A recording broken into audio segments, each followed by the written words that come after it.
Hi friends, అందరూ ఎలా ఉన్నారు? మేము తిరుపతిలో ఉన్న బ్లూ ల్యాండ్ వాటర్ పార్క్ వెళ్ళాం.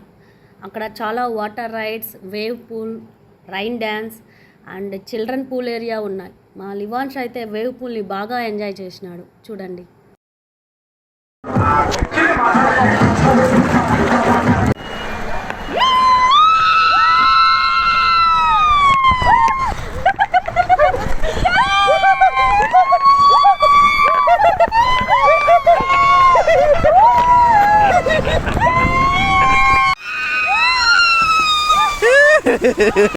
మీరు తిరుపతికి వచ్చినప్పుడు మీ ఫ్యామిలీతో బ్లూ ల్యాండ్ వెళ్ళి ఎంజాయ్ చేయండి.